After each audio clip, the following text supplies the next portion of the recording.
Good morning students. आज हम लोग अर्धशक्ति बिंदु आवर्तियों के बारे में पढ़ने जा रहे हैं आपके पास। अर्धशक्ति बिंदु आवर्तियाँ क्या होती है, इसी के बाद इसी लेक्चर में हम लोग बैंड चौड़ाई तथा विशेषता गुणांक को भी पढ़ेंगे आपके पास।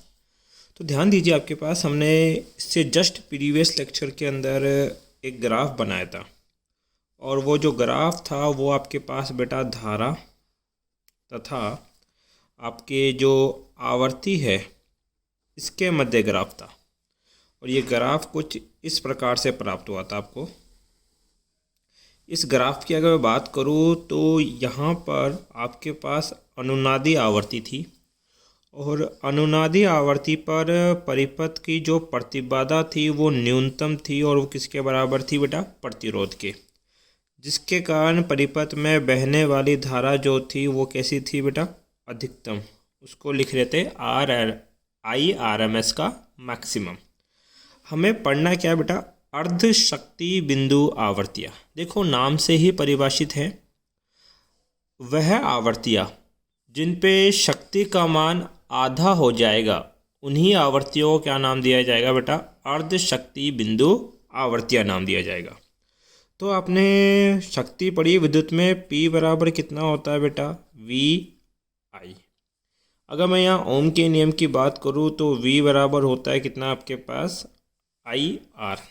मान रखोगे P बराबर हो जाएगा कितना आपके पास, IR dot of I। P बराबर लिखा जाएगा बेटा I स्क्वायर ऑफ R। यहाँ पर हम लोग अधिकतम शक्ति की बात कर रहे हैं, इसलिए मैं यहाँ लगा रहा हूँ बेटा P नॉट, और यहाँ लिख रहा हूँ कितना आपके पास, I नॉट।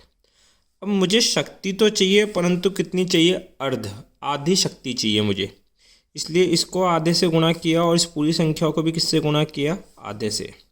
ये तो बन गया बेटा अधिकतम अर्ध शक्ति आपके पास, ठीक है, जिसको P नॉट हाफ से दर्शाया जाएगा। ये जो I नॉट स्क्वायर बट्टे में 2 लिखा गया है, इसको लिख सकता हूँ I नॉट बट्टे में √2 का क्या, होल स्क्वायर आपके पास, गुणा में क्या, R। अब ध्यान दीजिए, यहाँ पे हमने एक मान पढ़ा है IRMS। धारा का वर्ग माध्य मूल मान बराबर होता है I नॉट बट्टे में √2। इसको हम लोग IRMS लिख देंगे तो बताओ P हाफ का मान कितना हो जाएगा, IRMS का स्क्वायर गुणा में क्या, R। अर्थात अर्धशक्ति वहाँ मिलेगी जहाँ पर IRMS धारा प्रवाहित होगी, और जो IRMS धारा होती है वो अधिकतम धारा का √2 भाग होती है। 1/√2 का मतलब होता है 0.707 ऑफ I नॉट। इसको प्रतिशत में बदलोगे तो 100 से गुणा करना पड़ेगा, और ये हो जाएगा 70.7 ऑफ I नॉट, किसमें, प्रतिशत में आपके पास। अर्थात IRMS धारा वहाँ होगी जहाँ अधिकतम धारा का 70.7% होगा। देखो ये टोटल अधिकतम धारा है, ये 100% है पूरी, तो इसका 70.7% कुछ यहाँ मिलेगा। अर्थात यहाँ जो धारा होगी वो कौन सी होगी, IRMS। और ये धारा अधिकतम धारा कितनी है, IRMS का मैक्सिमम बट्टे में क्या, √2 भाग है। अब देखो ये जो IRMS की रेखा है ये इस वक्र को 2 बिंदुओं पे काटती है, एक बिंदु P1 और एक बिंदु P2। क्या करना बेटा, P1 से P2 पर लंब डालना, P1 से एक लंब यहाँ और एक लंब यहाँ।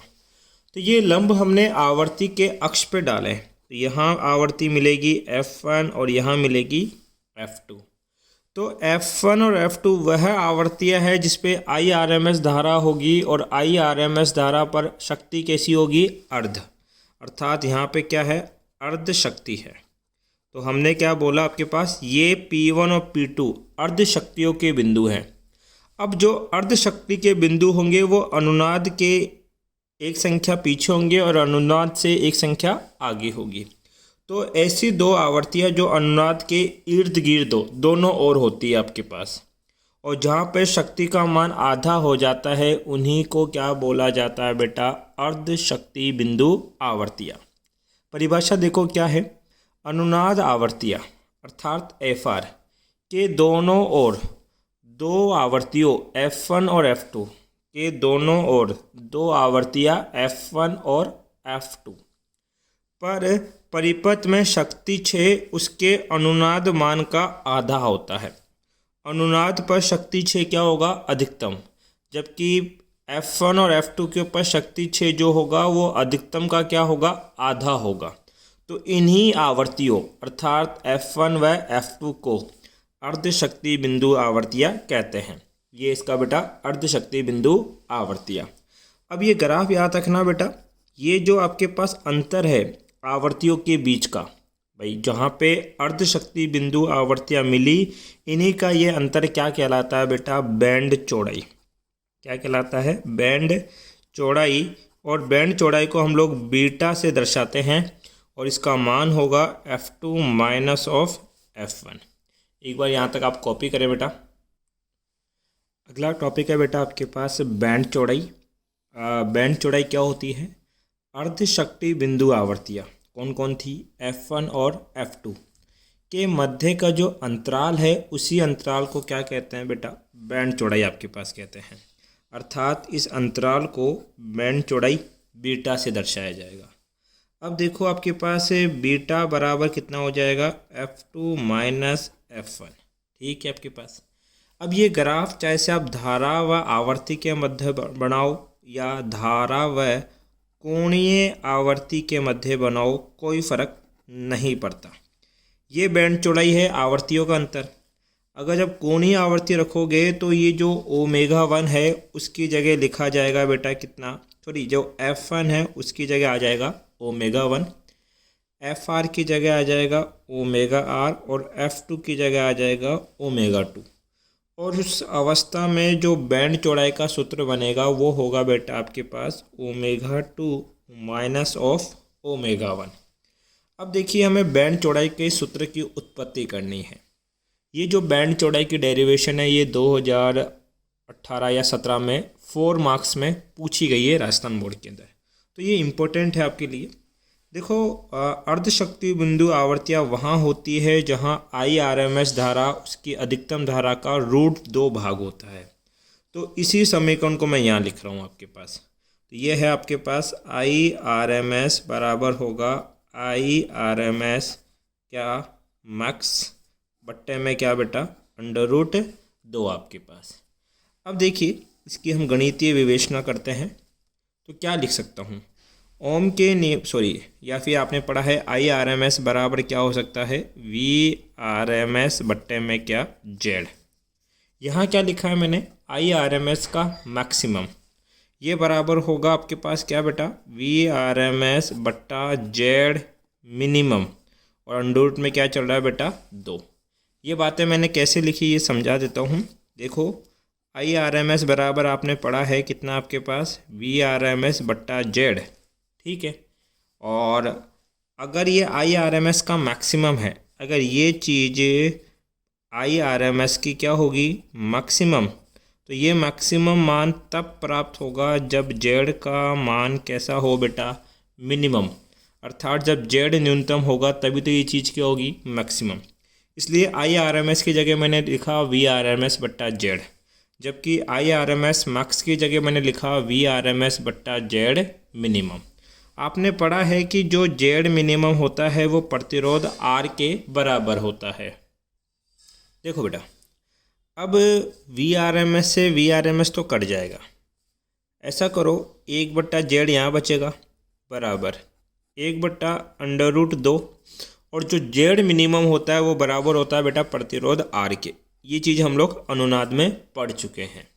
इसको वर्ज गुना करो तो ये हो जाएगा R√2 बराबर में कितना आपके पास? Z। अगर मैं आपके पास मान की बात करूँ तो Z बराबर हम पढ़ के आए हैं √R² plus of XL minus of XC का होल स्क्वायर।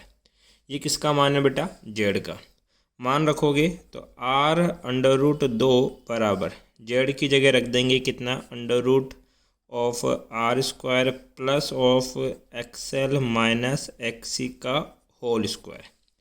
मुझे अंडर हटाना है इसलिए क्या करेंगे बेटा? दोनों ओर वर्ग करने पर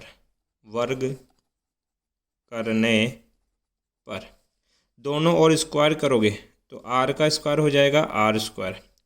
अंडर रूट 2 का स्क्वायर हो जाएगा 2, इसका स्क्वायर करोगे अंडर रूट हट जाएगा, तो r square plus XL minus XC का whole square.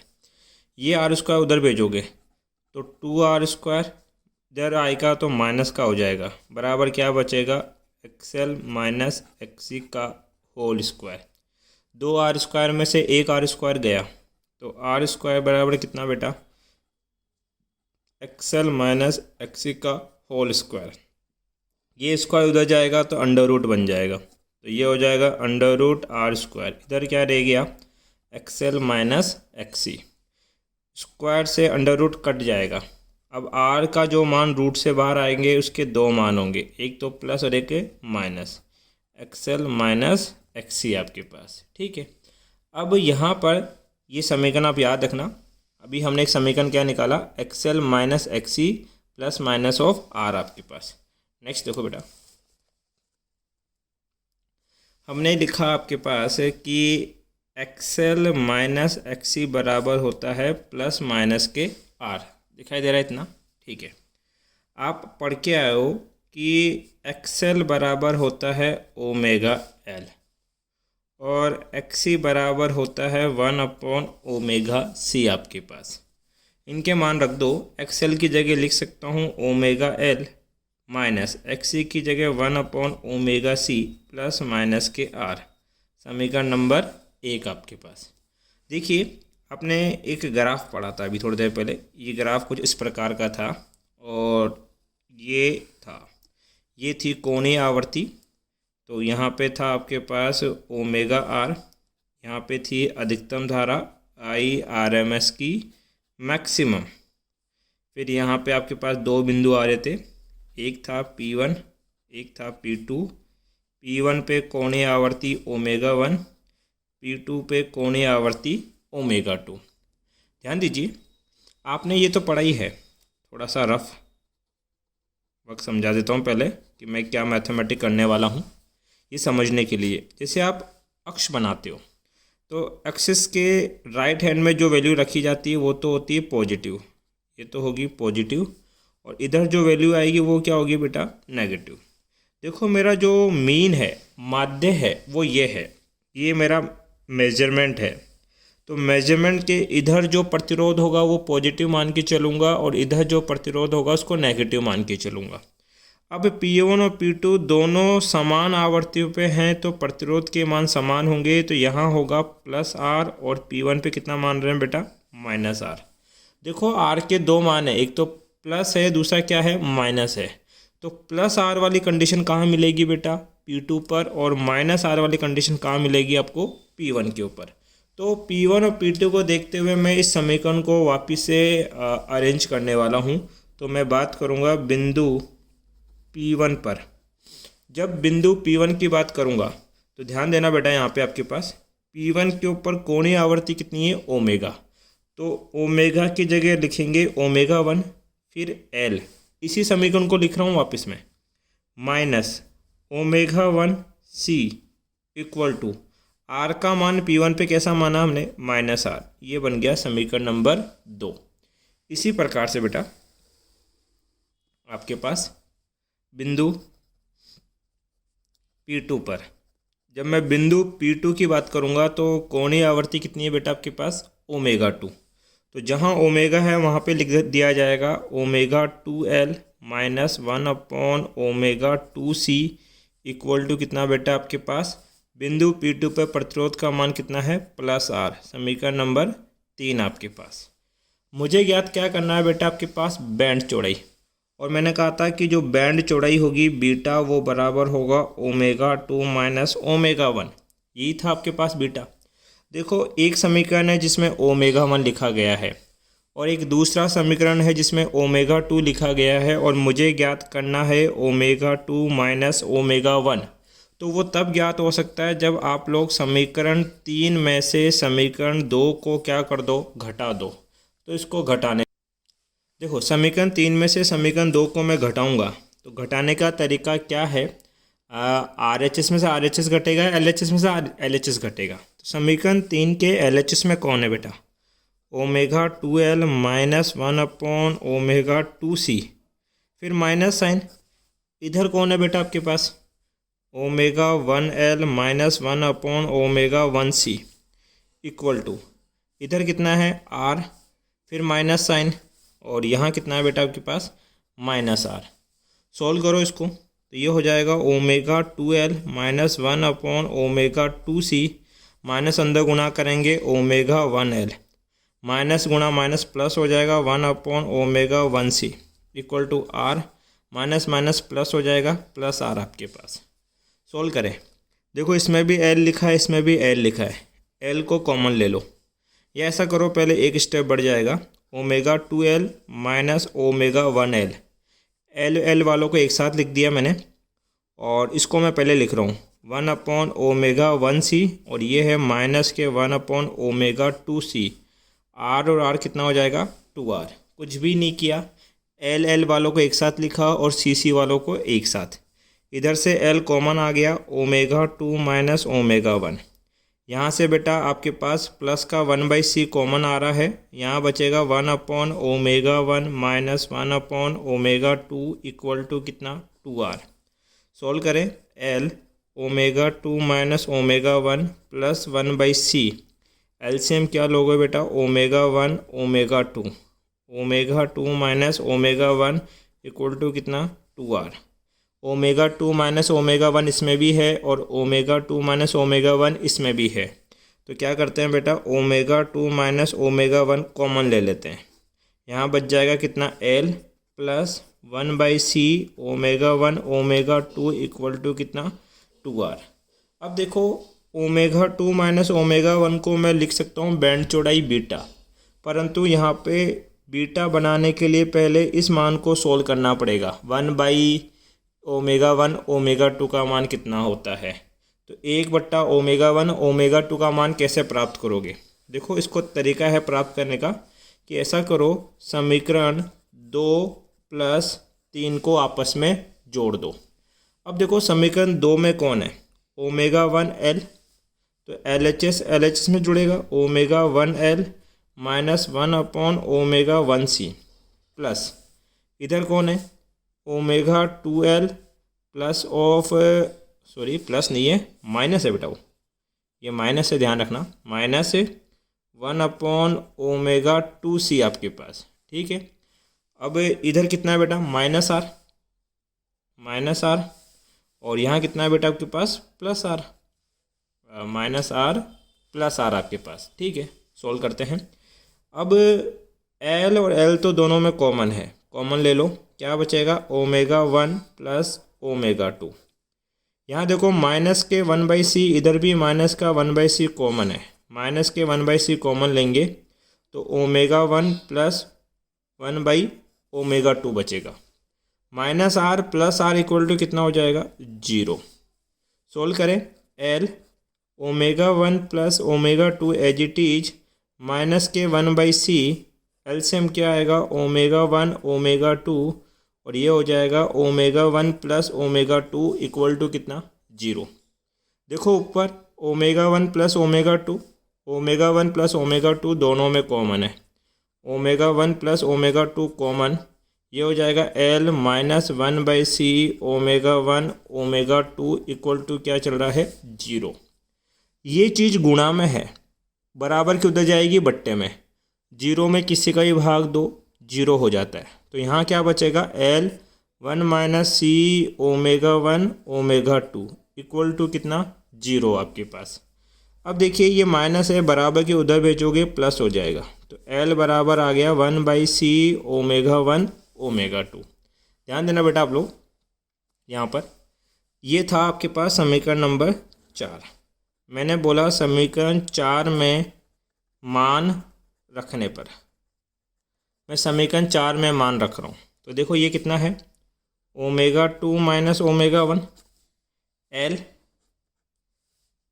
1/C omega 1 omega 2, 1/C omega 1 omega 2 को क्या ले सकते हैं L, तो ये भी L हो जाएगा, बराबर कितना 2R।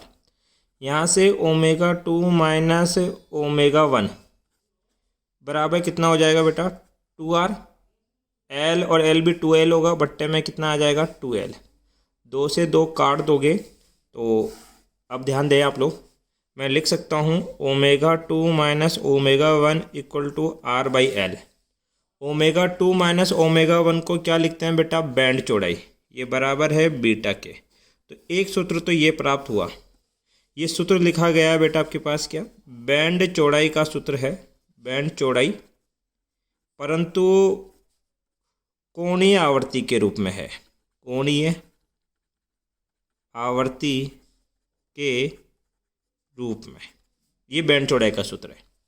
अब ध्यान दे, बीटा एज इट इज ω2 को लिख सकते हैं 2πf2 माइनस ω1 को लिखा जा सकता है 2πf1 इक्वल टू कितना बेटा, R/L। आपके पास 2π देखो दोनों में कॉमन है, f2 minus f1 equal to चल रहा है R/L। 2π को बट्टे में ले आओ तो f2 minus f1 equal to हो जाएगा R/2πL। ये भी आपके पास बैंड चौड़ाई का सूत्र है, परंतु ये सूत्र लिखा गया है, ये भी क्या है, बैंड चौड़ाई, परंतु ये आवर्ती के रूप में लिखी गई है। किसके रूप में बेटा, आवर्ती के रूप में आपके पास। तो बैंड चौड़ाई के कुल कितने सूत्र हैं बेटा, दो, एक कोणीय आवर्ती के रूप में और दूसरा आपके पास जो है वो आवर्ती के रूप में। इसको कॉपी करें बेटा। देखो बेटा, अगला टॉपिक है विशेषता गुणांक। विशेषता गुणांक को बेटा कैपिटल Q से दर्शाया जाता है। विशेषता गुणांक क्या होता है, एक तो अनुनादी आवर्ती जिसको हम लोग FR से दर्शाते हैं, तथा बैंड चौड़ाई का जो अनुपात है उस अनुपात को ही परिपथ का क्या बोला जाता है बेटा, विशेषता गुणांक। तो ऊपर आ गई अनुनादी आवर्ती, नीचे आ गया बैंड चौड़ाई। अब देखो, अगर ये ऊपर आवर्ती के रूप में लिखा है तो नीचे जो आपके पास अंतर होगा वो भी आवर्ती के रूप में होगा। एक सूत्र तो इसका ये है। दूसरा, यहाँ पे आप लिख सकते हो ω/ω2 माइनस ω1। ये किसके सूत्र हैं बेटा, आपके पास विशेषता गुणांक के। विशेषता गुणांक के बारे में एक बात बता दें बेटा, इसका जो मात्रक है वो क्या है बेटा, आपके पास मात्रकहीन राशि है। ऐसा क्यों, ऊपर भी आवर्ती है नीचे भी आवर्ती है, आवर्ती से आवर्ती का मात्रक कट जाएगा तो विशेषता गुणांक कैसी राशि बनेगी, एक मात्रकहीन राशि बनेगी। इसके कुछ और सूत्र होते हैं, जैसे बात करूँ Q बराबर आपके पास ω/R बट्टे में ω2 माइनस ω1। अभी थोड़ी देर पहले हमने बैंड चौड़ाई पढ़ी, बीटा बराबर होता है ω2 माइनस ω1 बराबर होगा R/L। इसका मान रखोगे आप लोग तो Q बराबर हो जाएगा आपके पास ω/R बट्टे में ω2 माइनस ω1 की जगह R/L। अब L कहाँ चला जाएगा बेटा, ऊपर, ये ऊपर चला गया। अब देखिए, आप पढ़ के आए हो अनुनाद की स्थिति में, इसकी स्थिति में बेटा, अनुनाद की स्थिति में आपने पढ़ा है कि XL बराबर होता है ω/RL और XC बराबर होता है 1/ω/RC।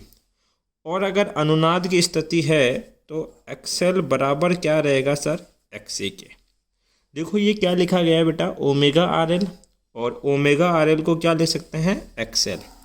तो आप क्या लिखोगे, आपके पास XL बराबर कितना हो जाएगा आपके पास बेटा, सॉरी XL नहीं, Q बराबर, ये काटो इसको, Q बराबर ω/RL की जगह क्या लिख देंगे, XL बट्टे में क्या चल रहा है सर आपके पास, R। ये तथा इसका एक और सूत्र आपके पास मिलेगा, क्या, Q बराबर आपके पास अनुनाद की स्थिति में XL को क्या लिख सकते हैं हम लोग, XC। तो ये हो जाएगा XC बट्टे में R आपके पास। और क्या सूत्र बन सकता है यहाँ से, Q बराबर XC को क्या लिखा जा सकता है, इसको लिख सकते हैं 1/ω/RC बट्टे में क्या, R।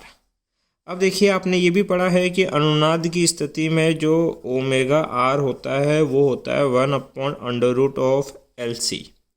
तो यहाँ पे ω/R है, इसका मान रखेंगे Q बराबर 1/, में ω/R की जगह रखेंगे 1/√LC और ये बन जाएगा बेटा CR। इसको सॉल्व करते हैं मैथमेटिकली। तो Q बराबर कितना होगा आपके पास, देखो R, ये बट्टे के नीचे बट्टा, बट्टा कहाँ चला जाएगा, ऊपर, ऊपर जाएगा रूट एल सी, और रूट एल सी को मैं लिख सकता हूँ रूट एल गुना में रूट सी। नीचे क्या चल रहा है सर, आर सी, तो आर और सी के दो टुकड़े कर रहा हूँ मैं, सी को लिख दिया मैंने रूट सी गुना में रूट सी। आपके पास देखो एक रूट सी से एक रूट सी कट गया, अब इसमें भी अंडर रूट है, इसमें भी अंडर रूट है, तो इसका अंडर रूट कॉमन लिखा जा सकता है।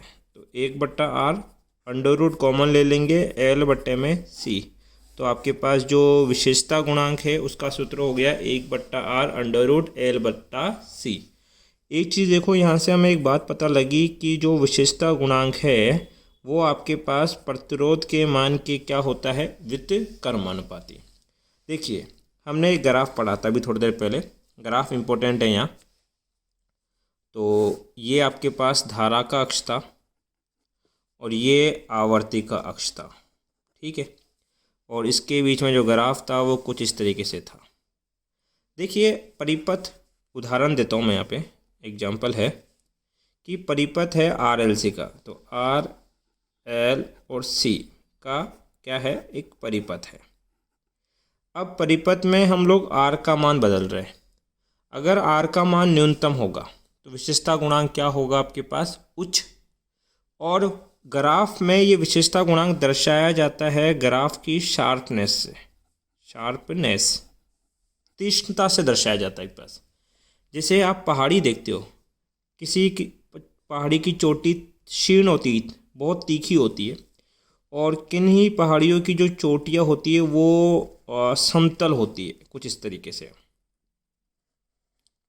तो देखो ये मैंने सीरीज एलसीआर जो परिपथ है उसके 3 अलग अलग मान ले रखे हैं।